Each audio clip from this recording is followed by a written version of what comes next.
తల్లిదండ్రులు చేసే పాపాలు పిల్లలకు వస్తాయని అంటారు. అది నిజమే అంటారు. తల్లిదండ్రుల యొక్క చేసినటువంటి తప్పుల వల్ల ఒక 5వ తరగతి 9వ తరగతి పిల్లవాడిద్దరు కలిసి సిగరెట్లు తాగుకుంటూ కూర్చున్నారు. వాళ్ళ వయసు ఎంత, వాళ్ళు ఉండే రీతి ఎంత. నువ్వెందుకు ఇలా తయారవుతున్నావు, అసలు మా వంశంలో ఎవరు ఇలా లేరు అని. ఎవరో ఒకడు కారణ జన్ముడైతే పుట్టాలి కదా ఈ వంశంలో. నమస్కారం గురుగారు. మహాదేవ. గురుగారు, ప్రతి ఒక్కరి సందేహం ఇదే, తల్లిదండ్రులు చేసే పాపం పిల్లలకు వస్తుందా అనేది. అది అసలు నిజమా కాదా, అసలు ఎలా జరుగుతుంది, అసలు అలా ఒకరి పాపం ఒకరికి ఎలా వస్తుంది గురుగారు? అంటే ఎవరి కర్మ వాళ్ళదే అని చాలా చోట్ల వింటాం మనం, కానీ తల్లిదండ్రులు చేసే పాపాలు పిల్లలకు వస్తాయని అంటారు. అది నిజమే అంటారు. అక్షర సత్యం తల్లి. ఎందుకు అనంటే పూర్వజన్మ పాపము ఇప్పుడు అనుభవిస్తూ ఉంటారు. తల్లిదండ్రులు కొన్ని పాపాలు చేసిన తర్వాత అకాల మరణాలు కావచ్చు, లేదా వాళ్ళకు మన ఏంటి జాతకరీత్యా వాళ్ళకు వయసు అయిపోయినా లేకపోతే మామూలు వచ్చేగా మరణాలతో అయినా మరణిస్తారు. ఆ పాపకర్మలు ఎవరు తీసుకుంటారయ్యా అంటే వంశీకులు, అంటే పిల్లలు. వంశీకులు అంటే పిల్లల కింద పడుతుంది. ఇప్పుడు మీ నాన్నగారు జన్మించిన వంశం ఏంటి, మీ ఇంటి పేరు ఏంటి తల్లి? మాది సూర్యవంశం గురు. సూర్యవంశము. సూర్యవంశంలో ఎంతమంది ఉంటారో అంతమందికి ఆ యొక్క దోషం పోతుంది. పిల్లలకని కాదు, ఎంతమంది అయితే ఉంటారో అంతమందికి ఆ దోషం పోతుంది. ఎక్కడ? నీ పూర్వీకుల దగ్గర నుంచి ఉండే దోషం. ఒకరి తర్వాత ఒకరికి, ఒకరి తర్వాత ఒకరి తర్వాత ఒకరికి అలా అది వస్తూనే ఉంటుంది. విన్నావా తల్లి? అలా వస్తూ ఉంటే కాబట్టి ఈ యొక్క దోషానికి పరిహారం అనేది అత్యంత అరుదుగా చేస్తారు. ముఖ్యంగా దీంట్లో మనం తల్లిదండ్రుల చేసిన పాపాలు అంటాం కదా, దాన్ని అందరూ పితృదోషము అంటారు, కానీ పితృదోషం కాదు, పితృశాపము కింద మనం తీసుకోవాల్సి వస్తుంది. ఎందుకనంటే వంశపారపర్యంగా వచ్చేటువంటి శాపాలను వంశశాపం కింద కాకుండా పితృశాపం కింద భావిస్తారన్నట్టు.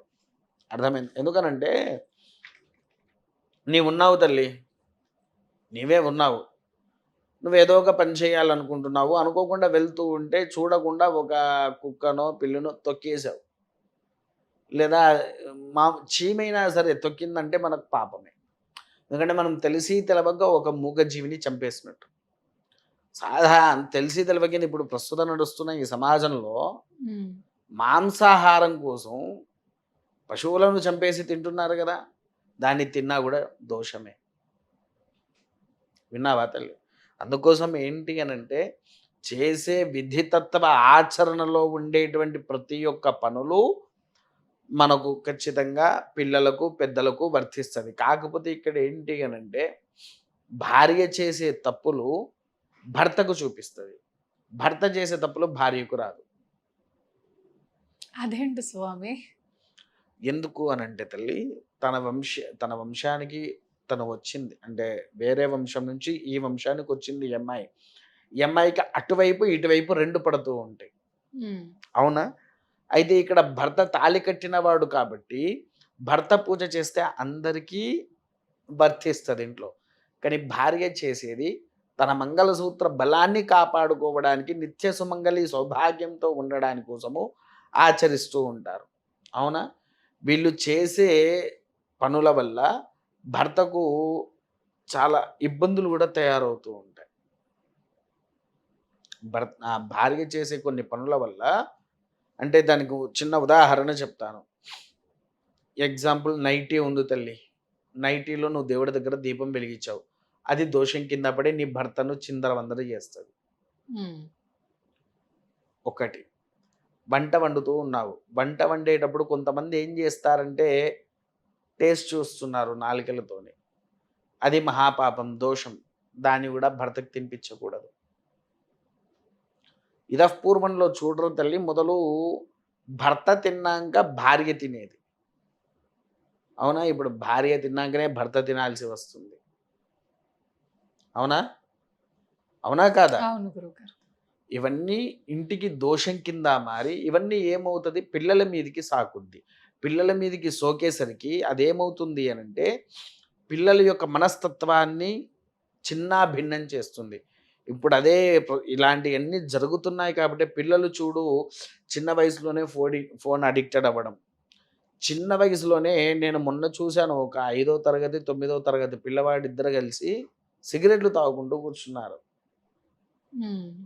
ఇంకో చోట మద్యపానాలు తాగుతూ కూర్చున్నారు. వాళ్ళ వయసెంత? వాళ్ళుండే రీతి ఎంత? ఇగో ఇలాంటి స్థితిగతుల్లో పిల్లలు మారుతూ ఉంటారు. నీవు చేసిన కొన్ని పాపాల వల్ల నీ పిల్లలకు ఇలాంటి భవిష్యత్తొస్తది. రాను రాను ఏమవుతుంది వాడికి వ్యసనాలకు అలవాటయిపోయి,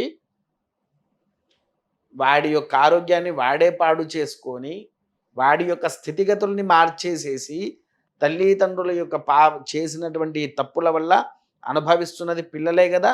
హ్మ్.